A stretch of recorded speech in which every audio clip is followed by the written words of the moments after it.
Una de las opciones electorales para el 5 de julio en Córdoba es la del Frente de Izquierda y los Trabajadores. Esta noche con nosotros su candidato a vicegobernador. Aquí una síntesis de lo que rescatamos de lo que ha hecho en los últimos años. Ayer me llegó el telegrama de despido. Ante esa situación nos negamos a firmar el despido, el sindicato me expulsa del gremio, la fábrica se aprovecha de esa situación, me suspende hace más de un año y medio prácticamente que estoy suspendido, y hoy sin haber probado ninguna causa, que no tiene ninguna causa para poder despedirme, directamente me despide, lo cual se muestra el poder que tienen los monopolios en la provincia. Acá en Córdoba, el secretario general del ESMATA, Omar Dragún, hoy es el ministro de Trabajo de la provincia. En el 2009 dejó pasar todos los despidos de los contratados del gremio. En vez de defender los intereses de los trabajadores, defiende los intereses de las empresas. Por eso nos mantienen divididos entre efectivos, contratados, trabajadores tercerizados y en negro. Hay que unir en un plan de lucha lo que la burocracia sindical y las patronales dividen. Hemos lanzado un proyecto muy ambicioso a nivel nacional que es un periódico de los trabajadores para poner de pie una corriente política sindical, así como Moyano quiere poner una corriente sindical peronista, ellos para disputar cargos en el poder, para seguir siendo sirvientes del poder de turno. Hoy es Scioli con Cristina, mañana será Cristina y mañana será otro, o el que venga, pero siempre sirviente de los patronales. El sindicalismo de base se está poniendo de pie, saca una herramienta como este periódico con el cual queremos llegar, y estamos llegando a miles de trabajadores en la Argentina para decir que no solamente hay peronistas en el movimiento obrero, sino que hay clasistas. Hernán Pudú. Hernán, buenas noches, gracias por venir. Buenas noches, gracias a vos. ¿Hay una connivencia entre el Estado, las grandes empresas, los sindicatos tradicionales, los dirigentes tradicionales del sindicalismo cordobés? Y desde ya, se ve... Esta es una provincia bastante jodida. El caso mío, pero no es el único, hay varios trabajadores, por ejemplo en Renault, el compañero César Quiñones, bajo el sindicato de camioneros, y en la empresa Cargo, que tiene la logística de Renault, también fue despedido y está junto conmigo también en otro proceso, obviamente, de la justicia para que los reincorporen. Hay trabajadores de la multinacional Valeo, como el compañero Leonardo Sánchez, que también, una cosa que innovó la justicia, llevaron el problema laboral a los fueros penales para que la justicia penal de Córdoba le encuentre la vuelta por la cual encontrarle cómo hacerle un desafuero para despedirlo como delegado. Y es evidente, en el caso mío, en Iveco, se despidieron a 350 familias entre marzo, abril, mayo del 2009. A fines de noviembre estaban firmando un contrato el Estado Nacional con Iveco, que todos lo conocerán, que es el famoso Fútbol para Todos, el principal auspiciante. Iveco volvió a producir camiones, pero volvió a producir con 350 trabajadores menos, súper explotando a los trabajadores que quedaron, a los compañeros que estaban en efectivos. Es decir, la connivencia que hay se nota en la cantidad de subsidios que tienen las grandes multinacionales. O, por ejemplo, el nuevo acuerdo de Renault, que firmaron hace poco. Entonces, salen en las noticias de que hay una superinversión de miles de dólares o de pesos en Renault, pero no cuentan que eso va de la mano de un acuerdo, de un convenio colectivo donde se plantea que todo trabajador que empiece a trabajar en Renault va a empezar a cobrar un 15, 20 y 30% menos que el que está trabajando.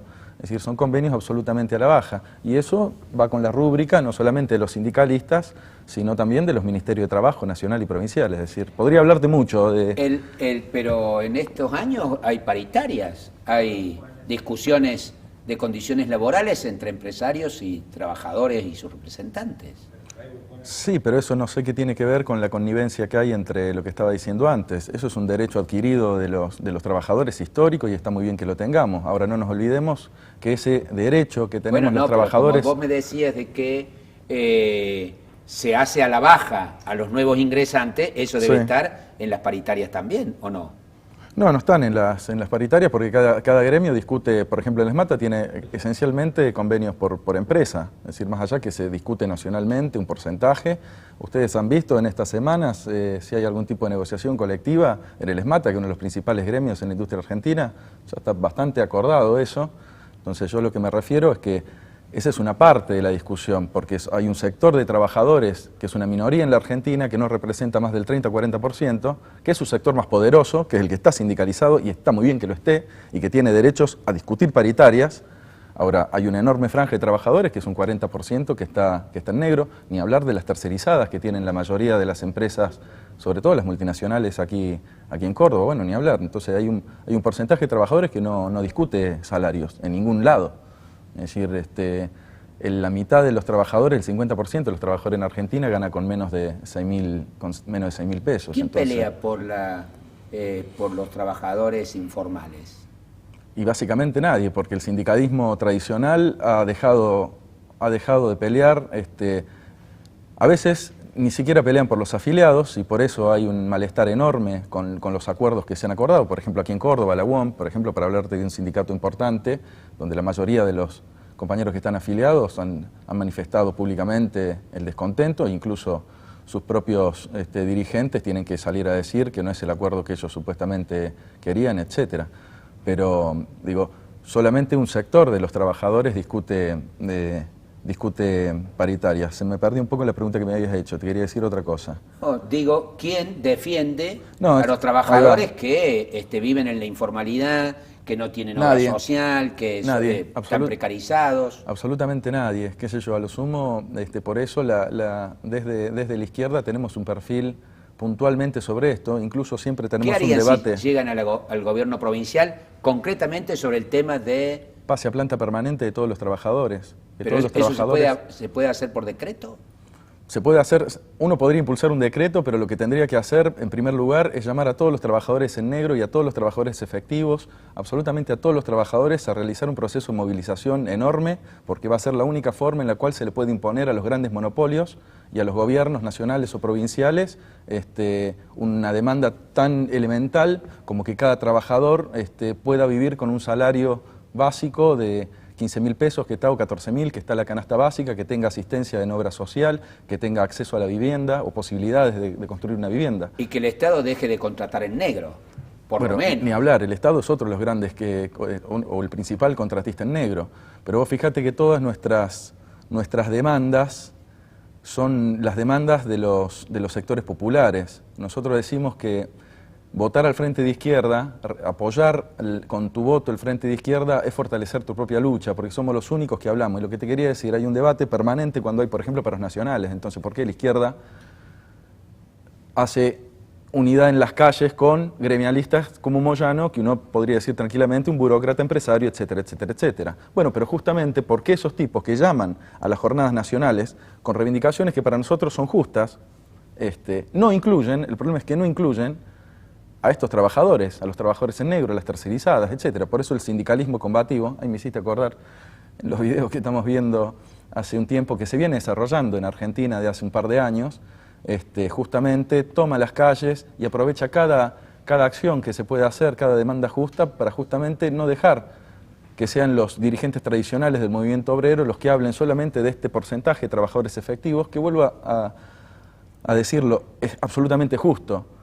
Pero la unidad de los trabajadores es justamente la unidad en las calles y va a ser más fuerte el reclamo de los trabajadores cuando más los sindicatos entiendan, y no quiero decir los sindicatos, los delegados jóvenes que están hoy en las fábricas y que mañana pueden llegar a ser futuros secretarios generales o dirigentes de los sindicatos, tienen que empezar a pensar esto desde ahora. El que no lucha por los contratados, el que no pelea contra el trabajo en negro, el que no pelea junto con las tercerizadas, no tiene futuro.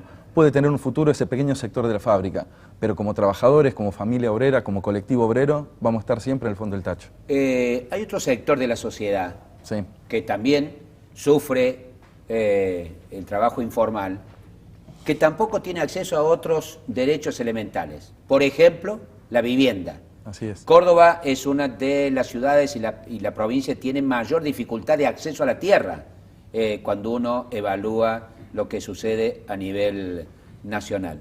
Mirá este pequeño dardo social en relación al problema de la tierra.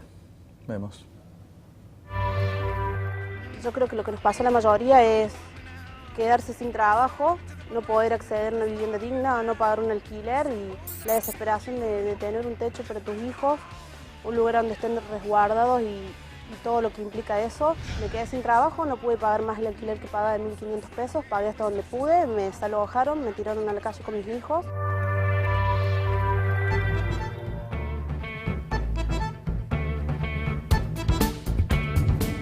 ¿Qué hacemos con tanta gente que no tiene acceso a la vivienda? Y habría que invertir una relación donde unos poquitos tienen la mayoría de los mejores campos y las mejores tierras de la provincia, expropiárselos y dárselos justamente a todas las familias. ¿Cómo dárselos? Y claro, porque ¿de quién es la tierra? ¿Quién dijo que Del propietario. Hoy, ¿de quiénes son esos propietarios? ¿Cuánto pagan, por ejemplo, por las tierras que tienen? Unos impuestos completamente mínimos. Ajá. Si hay más de 350.000, la necesidad de 350.000 viviendas nuevas en Córdoba, en promedio, que se deberían hacer, sin contar los que ya viven, ¿no es cierto?, en viviendas que son precarias, o sea, sin contar un montón de infraestructura que debería hacer falta. Nosotros lo que creemos es que habría que hacer un gran plan de obras públicas, no solamente para viviendas, sino justamente si uno hace viviendas tiene que hacer hospitales, tiene que hacer colegios. El punto es que uno está en campaña electoral y la mayoría de los candidatos plantean un montón de propuestas. El punto es que nunca dicen de dónde van a sacar la plata para hacer eso. Entonces, nosotros somos claros y creemos que somos una opción que viene ganando adhesiones y adherentes y gente que se acerca a militar con nosotros justamente por plantear claramente esto. ¿Y de dónde van a sacar la plata? Y hay que sacar en impuestos a las grandes fortunas. Es decir, hay que hacer impuestos progresivos a la renta agraria, a las finanzas, un montón de cuestiones, a las mismas multinacionales de la industria, sacarle los subsidios y volcar esos recursos a hacer un gran plan de obras públicas, que se podría hacer. Una de las críticas que se le hace a la izquierda es que está creciendo en Salta, está creciendo en Mendoza, está creciendo en las grandes ciudades. ¿Por qué no termina de unirse todos los sectores de izquierda en la Argentina?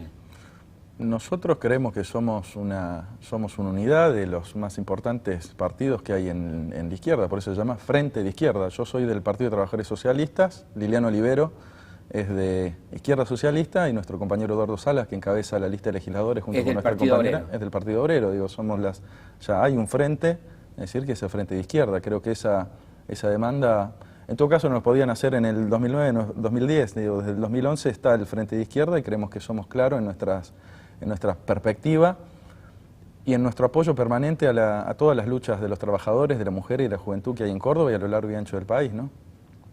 Hernán, muchas gracias por estar ahí. Gracias a vos.